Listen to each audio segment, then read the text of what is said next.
گۆرانی بێژ و میوزیک ژەنی جامایکایی باب مارلی دەڵێت چاوەکانت بکەرەوە بڕوانە، ئایا تۆ ڕازیت بەو ژیانەی تیایدا دەژیت؟ لە واشنگتن دیسیەوە سڵاوی زایڵی داهێنانتان لێبێت. لە جیهانەوە گوڵبژێرێک لە دیمەن و چالاکی فەرهەنگی و هونەریمان بۆ ئامادەکردوون.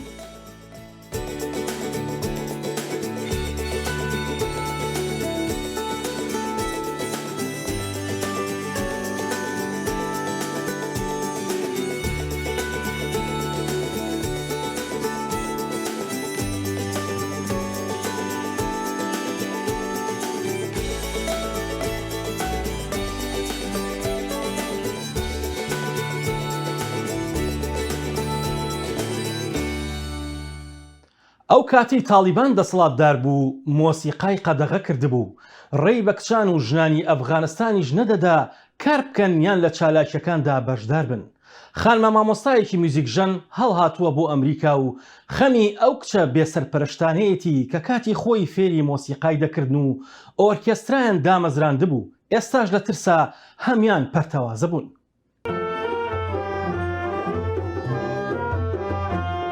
نگین خەپڵواک خانوێکی تەمەن 24 ساڵ و ڕێبەری پێشووی ئۆرکێسترا کە سەردەمانێک کەسایەتی ناسراوی ئۆرکێسترای ژنانی ئەفغانستان بووە لە کابۆڵ، هەر کە تێدەگات تالیبان لە پایتەخت نزیک بووەتەوە ترس و دڵەڕاوکێکی زۆر دایدەگرێ.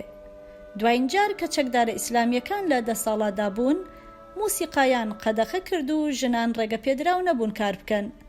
لەم دوایانەشدا هێرشی ئامانجداریان کردووەتە سەر ئەو کەسانەی کە بەوتەی ئەوان خیانەتیان لە تێڕوانینی حکومی ئیسلامی کردووە.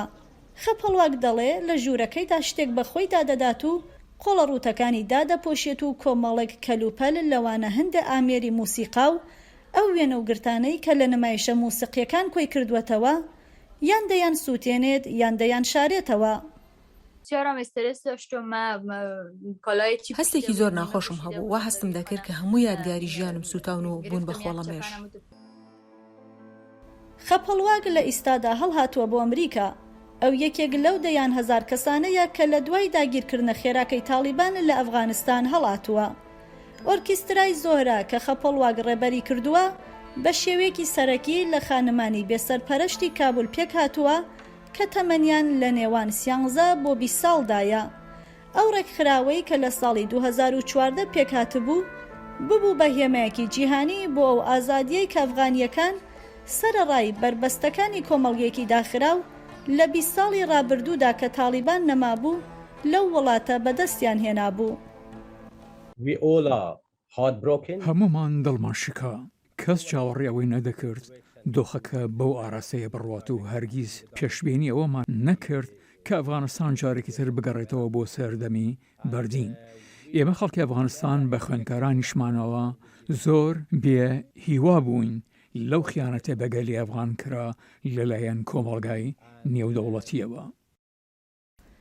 سەرمەست وەک دامەزرێنەری ئەو ڕێکخراوەیە خۆی لە ئیستادا لە ئوسترالیایە و بە ئاژانسی ڕۆیترز ڕایگەیاندووە کە تالیبان ڕێگری کردووە لە چوونە ناو پەیمانگاکە و خوێندکارەکانی ئەو بنکەیە لە ترسی گیانیان خۆیان حەشارداوە. تالیبان لەوەتەی گەڕاوەتەوە بۆ سەردەسەڵات و لە دوای کشانەوەی دوایین سەربازەکانی ڕۆژاوە هەوڵی ئەوەی داوە کە بە ئەفغانیەکان و جیهانی دەرەوە پیشان بدا کە کام لە مافەکان ڕێگە پێدراون لە وڵاتەدا. ئەم گروپە ڕایگەیاندووە کە چالاکی کولتوری و هەروەها کارکردن و پەروەردەی ژنان تەنیا لە چوارچێوەی شەریعەت و یاسا و ڕیسا ئیسلامیەکانی ئەفغانستاندا ڕێگە پێدراون. سەرمەست دەڵێ کاتێ تالیبان کابولی گرتەوە لە ئوسترالیا بووە و کارمەندانی پەیوەندیان پێوە کردووە و پێیان گوتووە نەگەڕێتەوە و تالیبان بە دوایدا دەگەڕێت و هێرشیان کردووەتە سەر ماڵەکەی.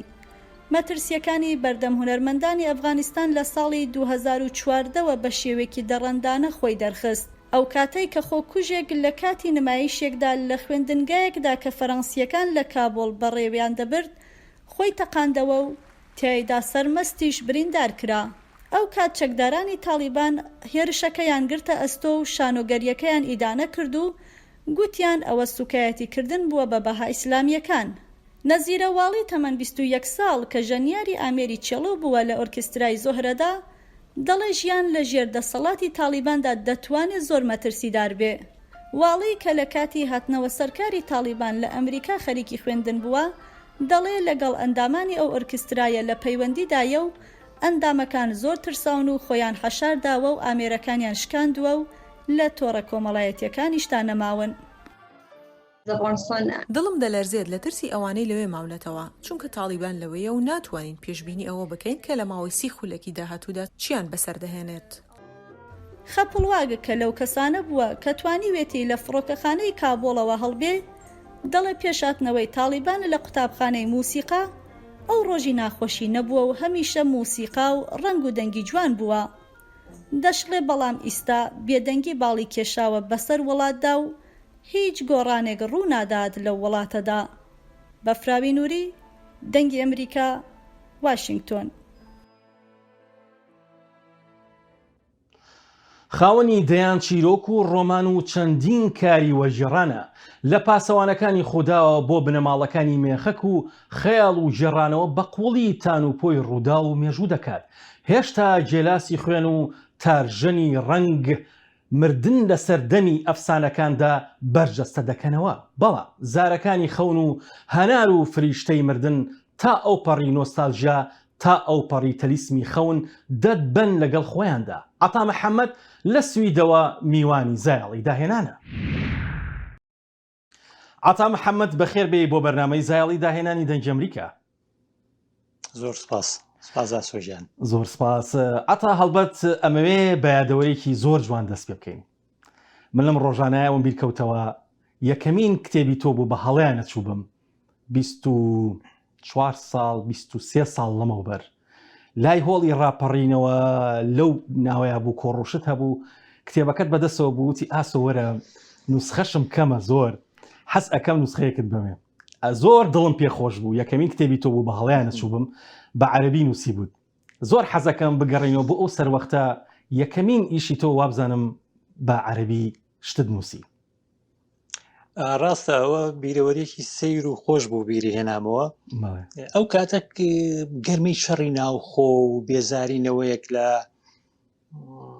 کوردستانە کە هەمووش لە شارێکە هیچ دەواازەیەکمان نەبوو ڕقێکی زۆر لە واقعەکە هەبوو وەک ئەزمونێک لەگەڵ هەندێک برادرە ئەو کاتە یعنی ڕقێک هەبوو بەرامبەرە واقعای تر کە کارێ بوو تۆ لە زمانی خۆت دەرچیت بەڵام ئەزمونێ بوو زوو با بڵێن پەشیمانی بوومەوە و گەڕامەوە ناو زمانی خۆمان ئەزمونێک بوو خۆش بوو بیرەوەرێکی جوان بوو بیرێ خستمەوە. بڵێ هەڵبەت ئەو کاتە ئەمێ برد گەڕێن بۆ ئەو زەحمەتی ئەو کاتەش چاپکردنی کتێب بە حەقەت زۆر سەخت بوو هەم چاپکردنی و هەم بڵاوکردنەوەی و هەم زۆر جارەکەوتە سەر ئەستۆی نووسەرەکە خۆی یان هاوڕێیان پێکەوە هەمە هەنگیشیان نەکرد لەو ڕۆوە. ئەزانی تۆ کە واقعەتیە پەڕێ دواییش خۆش و جوانی خۆی تایە با ئێمە لەو دەرچین کە مەسلەی خانی بڵاوکردنەوە لە ڕۆژ ئاوا چۆن و لە هەندێک وڵات سیستماتیکە بەس بۆ ئێمە ئەزمونێکی خۆشە کە گەڕیتەوە برادێ دەرزی لێ یاویشە بەرگ تێگرێ لەگەڵ تا و وەلەوەی ساعنی باشترە بوو کاتە هەر دۆخەکە زۆر کۆمیدی بوو با بڵین دوایی کا بێ بە بیرەوەری یادگارێکی خۆشە. بەس لەو لایەنەوە جیای ئەوەی کە دروستبوونی خانی بڵاوکردنەوە و بەها چۆنەیرێ بە کتێب ئەوە ئەزمونێکی ترە با بڵین.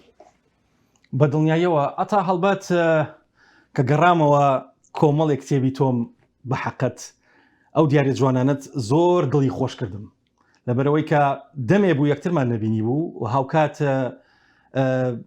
بۆ گەڕانەوە بۆ زۆرێک لەو ڕۆمان و چیرۆک و نووسینەکانت بە حەقەت چکە زوربەیەم بەجێ هێشت بوو لە کوردستان بەڵام توانیم هەمووی کۆبکەمەوە و بە دیاری وەری بگرمەوە لە تۆی عزیز. بەڕاستی ئەمەوێ بتگەڕێنمەوە بۆ ناو ڕۆمانەکانت کە ناو چیرۆکەکانت هەمیشە بوونەوەریکی خەیاڵی یان چەند بوونەوەریکی خەیاڵی لە پشت هەموو ڕۆمانەکان و چیرۆکەکانەوە حەزوری هەیە و هەر جارە بە شێوازێک دەرەکەوێ هەمیشە ئەڵێ ئەمە دوایمین بوونەوەرە ئەفسانەیەکەیە بەڵام دواتر دوایمین نییە لەواشی هەر بەردەوام بێ وانە. وەڵا کاگاسۆ ئیحساسێکی سەیرە لە خۆشما هەیە هەمیشە کە کارێکەکەم ئەڵێ ئەمە دوایەمینە دوایەمین بەو معنایە ناکەیتر ئەمری و شتەکان کۆتاییەت هەمیشە ئیحساسێکم هەیە ئەمە کارێکەوەی تر بەسە تا ئێرە. بەڕاستیم ئیحساسەش پەیوەندی بۆ هەیە کە من زۆر جاری تر وتومە من کە ئەنووسم بیرۆکەی ڕۆمانێکم هەیە بۆ خەیاڵە ئەنووسم کە شتێک هەیەک ڕۆمانێک هەیە لە کتێبخانەکانە نییە و من هەوڵێم بیخەمە کتێبخانەکانەوە یعنی ئەم ئیحساسە بەردەوام لەگەڵمایە و منەم ئیحساسم لەبێ بەڕاستی نانووسم چونکە چی زۆرە کتێبی جوان زۆرە کە من بیخوێنمەوە بۆی ئەو ئیحساسە ڕاستەکەی هەموو کارەکانم پەیوەندی بۆ ئیحساسەوە هەیە کە ئەمە دوایمین کارە بەس دواترە بینم بیرۆکەیەکی تر هەیە کەس نەیکردو بە ڕۆمان منەی خەمە کتێبخانەکانەوە ئەحساسێکی جوانە تۆ دەرکە پێ کردووە بەڵێ هەڵبەت دوایمین کورتە ڕۆمان کە چوار کورتە ڕۆمان بوو بە شێوازێکی جیاواز لەسەر چوار کەسایەتی جیاواز ئیشت کرده بوو ئەم ئیشکردنە تا چەند بەڕادێکی زۆر ئیشکردنێکی زۆر فەنتازی بوو و هاوکات گەڕانەوە بوو بۆ کۆمەڵی پانتایی زۆر جیاواز کە کەمترین قسەی لەسەر کراوە بە شێوازی ڕۆمان یان بە شێوازی چیرۆک ئەمە چۆن وروژە لای تۆ عتا کاگاسۆ من بۆ خۆم هەمیشە حەزم لە چیرۆکە بچووکەکانە یعنی چۆن تابلۆیەکی مۆزاییک بە پارچە بەرد و شوشە دروستەکەی حەزم لەو کارانەیە حەزم لە حکایەتی گەورە نییە عشقێکی گەورە شەڕێکی ناوخۆی گەورە ناتۆیی لە حکایەتە بچووکەکانی شەکەیت ئەو کاتە من حەزمە کردیا خەیاڵم بۆ ئەوە چووکە کارێک لەسەر ئەم مێژووی تازەمان بکەین بە تایبەت لە 1975 هەتا ئەم کاتانەیە تا دوای حەڤەی شوبات ئەمە بە چوار ڕۆمانی بچوو کارم تیا کرد بەو شێوەیە کە تۆ خوێندوتەتەوە کۆمەڵێ چیرۆکی ورد وەکو تابلۆیەکی مۆزاییک یا مەلێک هەوڵماوە ئەم ڕووبەرە لە قۆناغی شکست و شۆڕش و دواتر کەینە دوای ڕاپەڕین هەتا حەڤەی شوبات کە بۆ من وەکو خاڵێکی یەکلاکەرەوە سەیرم کردووە. زۆر سپاس عتا محەممەد بۆ کاتی پێت بەخشین بۆ بەرنامەی زایاڵی داهێنان. سپاس وێش کاکە ئەستۆ بشین. سەرنشینانی فڕۆکەکە تەنها لە پێناو ژیانی خۆیاندا هێرش ناکەنە سەر ئەو تیرۆریستانەی 11 سێپتەمبەر بەڵکو لە پێناو ڕێگریکردن لە قوربانی زیاتر بەڵام فڕۆکەکە دەکەوێتە خوارەوە و سەرجەم سەرنشینانی گیان لە دەست دەدەن. لەو یادەدا کۆمەڵێک شێوەکار بە شێوازێکی تایبەت یادیان دەکەنەوە و یەحیا بەرزنجی بۆ زایاڵە لە شانکسڤێڵ بوو. بەدەیان وێنەکێش لە مۆنومنتی گەشتی 93 پۆتێتی قوربانەکانە کێشن کە ڕستەی دەستیان تەباشیرە تاوەکو دوای نمایشەکەیان لەگەڵ هەر تاوەبارانێکدا ڕەنگەکان وەک ڕۆحی قوربانیەکان بچنەوە هەناوی سروش. توانیمان پۆترێتی ئەو پاڵەوانانە بکێشین و ژیانیان بەبەردا بکەینەوە و بەم شێوازە و بە بەکارهێنانی تەباشیر تاوەکوونەوەی داهاتوو بزانن ئەم پاڵەوانانە چیان بۆ ئەوان کردووە. پۆترێتەکان زۆر وردەکێشن وەک ڕێزێک بۆ قوربانیەکان لای زۆرێک بە پاڵەوان وەسفەکرێن. خەڵک زۆر پێزان بوون کە ئەم وێنەکێشانە خەریکی وێنەکێشانی یادگارەکانی ئەوانن. ئەم شێوازی کارمان لەسەر کردووە و بەکارهێنانی تەباشیر ئەمڕۆ لێرەیە و سبەینە نامێنەیە بەڵام بۆ چرکە ساتێکیش بێ خۆشیە کە پێ بەخشەیە. خەڵک دەیەوێت نرخ لەسەر هەموو شتێدا بنێ و دەیەوێت بیباتەوە ماڵەوە بە دیوارێکە هەڵی بۆ ئاسیە. هەموو شۆکەران لە سەرتاسەری ئەمریکاوە لە مۆنومنتی هێڵی 93 بوون گەڕانەوە بۆ 20 ساڵ لەمەوبەر کە ئەمریکا ڕوبەروو هێرشی تیروریستی بۆ لایەن قاعیدەوە. سەرنشینانی ئەم فڕۆکە فرێنراوە پەلاماری ڕفێنەرەکانیان داوە و لەم شوێنە کە بۆتە مۆنومنت کەوتوتە خوارەوە. بەو هۆکارەشەوە 40 هاوڵاتی سیڤیل گیانیان لەدەستداوە. هەموو کارێکی هونەری پەیامێکی لە پشتە بۆ ئەمان بیرنەچوونەوەی ئەو ڕووداوە و ئەوەی لەدەست قوربانەکان هاتووە مردن لە پێناو وڵات و سەلامەتی خەڵکی دی. منداڵەکانم دەخوازن لە پاڵەوان بڕوانن بۆ منداڵەکانم باس کردووە کە ئەوانە ئازا و پاڵەوان بوون و لێرن بۆ ئەوەی پاڵەوانی حەقیقی ببینن. هونەری وێنەکێشانیشمان خۆش دەوێت و کارێکی زۆر باشیان کردووە. دەمەوێت منداڵەکانم لەوە بگەن واتای چییە خۆ بە قوربانیکردن لە پێناو کەسێکی تردا. کەس ناتوانێت ئەم وێنانە بکرێت وەلێ دەشێت بتوانێت لە دیرۆکی هەر مرۆڤێکدا ماڵێک بێت. یەحیا بەرزنجی دەنگی ئەمریکا مۆنومنتی گەشتی 93 شاری شانکسڤیل ویلایەتی پەنسیلڤانیا. پێنجەمین فیستیڤاڵی فیلم و فەرهەنگی کوردی لە نیویۆرک سازکرا. فیلمەکان پێگاتەبوون لە فیچەر و کورتە فیلم و فیلمی دۆکۆمنتاری بە هەماهەنگی مۆسیقا و گۆرانی کوردی. لە نیویۆرکی فستیڤاڵە پێنجان ئا فیلم و چەندە کوردان بە بەرنامەیەکی سێ ڕۆژی هاتە لەدارخستن. Di festîvalê da bi tevê nîşandana fîlmên dirêj, kurtefîlm, belgefîlm û muzîka Kurdan jî ji bo temaşevanan hate pêşkêşkirin.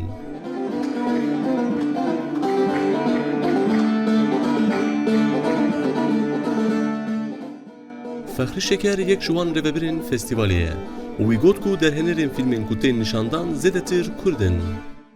فیلم تنی نه فیلمه بیا چند و هنر کردیه چند و فیلم کردیه چند کردیه و کمروین لامریکای حوالین کردان ما ام اوجی انا مثلا بیژن سر لشکره کی جی امریکای هی اوجی حوالین کردای اوجی شب لبرایه و هنرمند کردی لبراهنا و کنسرت کردی بیژن و ازیجی چند هلبسین کردی بخوینم.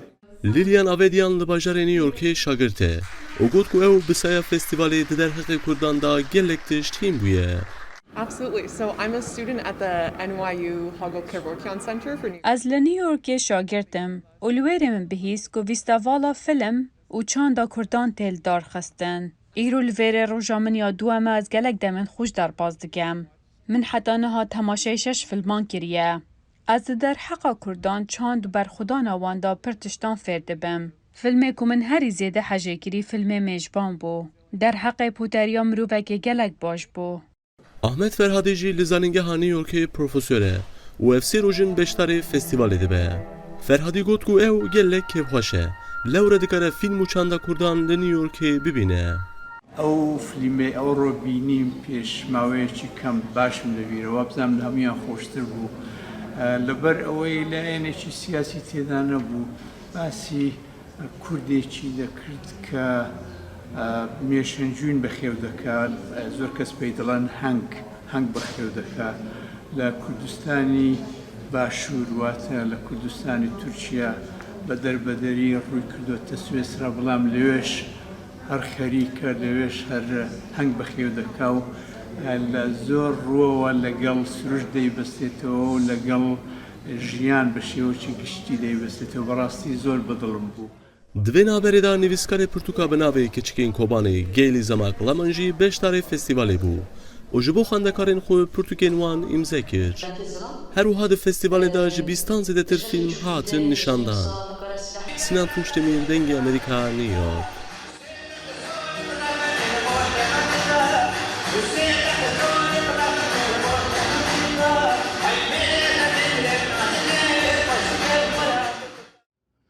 نووسەری ئەمریکی ڕۆبرت جێمس واڵر دەڵێت ژیان هەرگیز ئاسان نەبووە بۆ ئەو کەسانەی کە خەونیان هەبووە.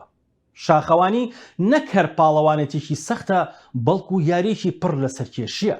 خانمەڕاهێنەرێکی کورد سەرباری ئاڵنگارەکانی بەردەمیان بەڵام لە شاخە سەختەکانی کوردستان ڕاهێنان بە فێرخوازەکانی دەکات و ئەوان بە هیواوە هەنگاو دەنێن.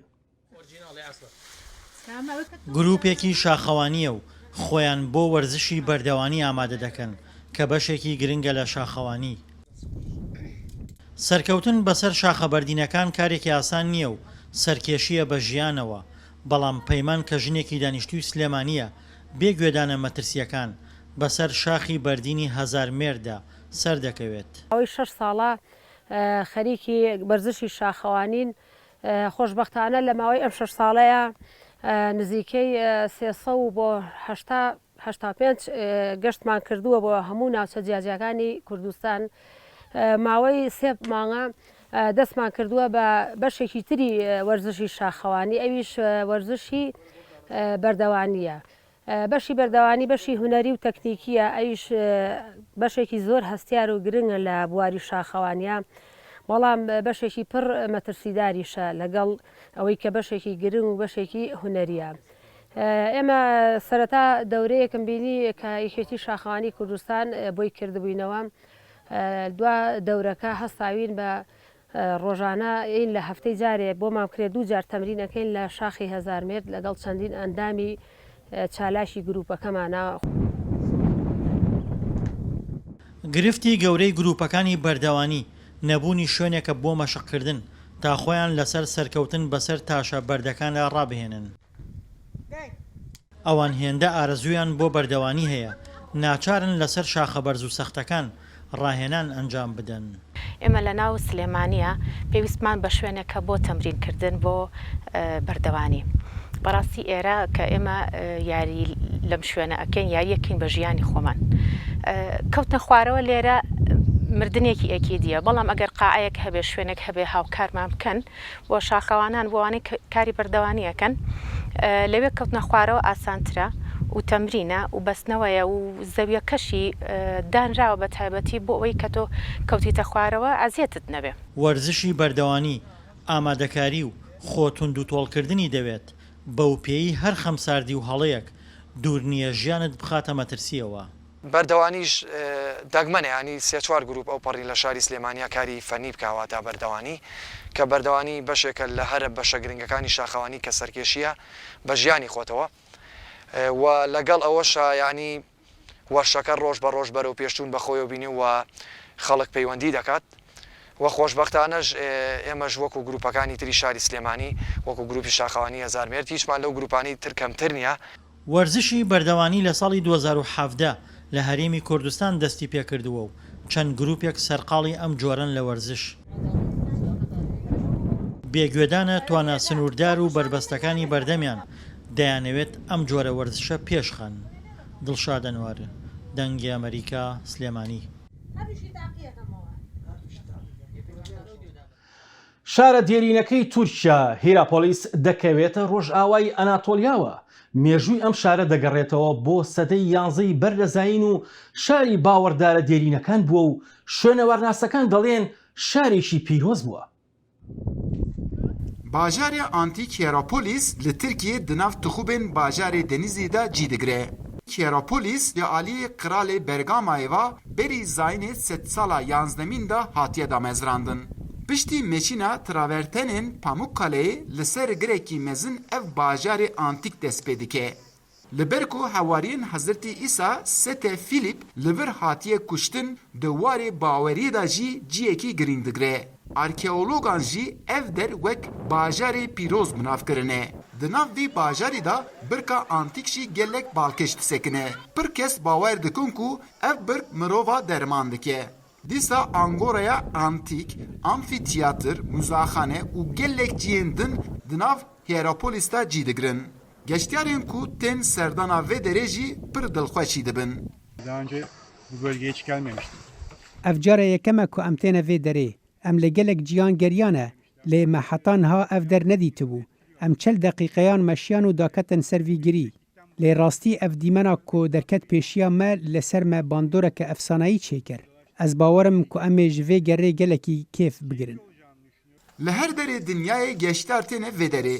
Pirêvana bi rojane li vê derê disekinin û lêkolîn jî dikin. Ji vana yek kesî Însa Satîro ye. Ew bi xwe xelkê Rusyayê ye, lê fêrî Tirkî jî bûye. Dema di derheqê vê derê de hestê xwe radgîne wiha dibêje. Ez cara yekem dema 15 salî bûm di sala 1995 de hatibûm vê derê. Ew dem dîmenên vê derê ji min re gelek balkêş hatibûn. Lê bi rastî 26 sal şûn de jî dîsa ji min re ev ciyê dîrokî gelek balkêş hat. Amfiteyatra Hierapolis hê li ser piyê xwe zindî disekine. Nêzîkî 15,000 kes dikare li ser kursiyên vê amfiteyatrê cî bibe. Her sal ji milyonekî zêdetir geştyar têne vê derê. Ev der hilekê de geştyarên baweriyê û di hêla din de jî geştyarên geryanê bevûdin va dibestîne. Eyüp Demir, Denge Amerika, Hierapolis, Denizli. ڕێکخراوی جیهانی کۆچبەران لە هەنگاوێکی ناوازەیاندا هاوکاری پرۆژەیەکی خزمەتگوزاری دەکەن لە هەڵەبجە. ئەم خانمانە لە کاتی ئەم پەتایەدا ڕۆژانە سەدان دەمامک و جلوبەرجی کارمەندانی تەندروستی دروست دەکەن و بە خۆڕایی دەیبەخشنەوە بەسەر نەخۆشخانە و هاوکات شوێنە گشتیەکانیشدا. بە پشتیوانی ئاژانسی نەتەوە یەکگرتووەکان بۆ کۆچ، سیژنی پارێزگای هەڵەبجەن و کۆکراونەتەوە دەمامک و گاونی پزیشکی بۆ نەخۆشخانە و دامەزاوە حکومیەکان ئامادە دەکەن. لە بەرامبەردا ئاژانسەکە پارەی کاشی ڕۆژانەیان پێدەدات. داواکارین لە ڕێکخراوەکانی تر وەک ڕێکخراوی IOM هەلیکار بکەنەوە بۆ کچان و ژنانی هەڵەبجە، چونکە بەڕاستی لە هەڵەبجە هەلیکار زۆر کەمە بە تایبەت لە ئێستاە. بۆ ئێمە شتێکی زۆر باشە ڕۆژانە کاتژمێر هەش بۆ دوو لێرە کارەکەین دەمامن کە دوورین و ئەینەوە بە ڕێکخراوەکان. ئاژانسی نەتەوە یەکگرتووەکان بۆ کۆچ لە ڕابردوودا بە نزیکەی $1 ملیۆن پرۆژەی بچووک و گەورە و مامناوەندی لە پارێزگاکەدا جێبەجێ کردووە کە دانیشتوانی هەڵەبجە و ئاوارەکانی پارێزگاکە پێکەوە سوودمەند بوون لێیان. لە چوارچەوەی کارە گوزارەکانی ئاژانسی نەتەوە یەکگرتووەکان بۆ کۆچ ئاژانسی نەتەوە یەکگرتووەکان بۆ کۆچ IOM کە هەستاوە بە جێبەجێکردنی یەکێک لەو پرۆژانە کە هەستاوە بە جێبەجێکردنی پرۆژەی کارفۆرهۆڵک لە سنووری پارێزگای هەڵەبجە بۆ 30 خانم بۆ ماوەی 4 ڕۆژ. کەم ئافرەتانە کەم خانمانە هەر ڕۆژی 25,000 هەیە و ئینتاجی کارەکانی چا لەماوەی 4 ڕۆژەدا دروستکردنی دەمامکە و کەلوپەلە پزیشکیەکانە کە دوجار بەسەر بەڕێوەبەرەتی گشتی تەندروستی و بەڕێوەبەرەتی گشتی پەروەردە دابەش دەکرێت. سەرپەرشتیاری خولەکە دەڵێ ڕۆژانە هەر ژنێک 6 مەتر قوماش دەکاتە دەمامک و ئەو پێداویستانەی کە لێیان داوا دەکەین دروستی دەکەن و پاشان دواتر دەبرێنە بازاڕ و شوێنە گشتەکان بەبێ بەرامبەر دابەش دەکرێن. منوەکو سەرپەرشتیارێک لێرە لەگەڵ ڕێکخراوی IOM کە هەستان بە وەرگرتنی 30 ئافرەت لە دوورینی دەمامک لەگەڵ جلی نەخۆشخانە سەربێد و بەرگەسەرین لەگەڵ جلی ئەو نەخۆشانەی بۆ نەشتەرگەری و بەکاریهێنن. ڕۆژانە نزیکی 500 بۆ 600 دەمامک ئەدورین ئێمە. لە کۆتایی پرۆسەکەیە IOM لەگەڵ JCC لەگەڵ محافظ هەڵەتی بەدابشکردنی دەمامکەکان لەگەڵ جلەکان بۆ بەشە تەندروستیەکانی هەڵەبجە و لەگەڵ قوتابخانەکان. ئاژانسی نەتەوە یەکگرتووەکان بۆ کۆچ ساڵانە دوای دیاریکردنی ناوچەکان بە هەماهەنگی لەگەڵ JCC پارێزگاکان و ئیدارەکان پرۆژە خزمەتگوزاریەکان دیاری دەکات و دواتر ئەنجامیان دەدات. ئامانجی سەرەکی لە هەموو ئەو پرۆژانشکە ئەنجامی دەدات سوودمەندبوونی گەنجان و خەڵکی شارەکە و هەموو ئەو ئاوارانەیە کە لە شارەکەدا دەژین. فەرحان هەورامانی، دەنگی ئەمریکا، هەڵەبجە. گەورە دەرهێنەری سینەمایی کورد یەڵماز گونەی لە هۆڵی دادگادا بەرەو ڕووی دادوەر دەڵێت ئەمەش بنووسە لای خۆت دادوەر با بیرت نەچێ دەتوانن دەستم کەلەپچە بکەن بەڵام ناتوانن هیوە و خەونەکانم کەلەپچە بکەن. تازایەڵێکی دیکە و داهێنان و جوانیشی دیکەی جیهان بەنیازی دیدار.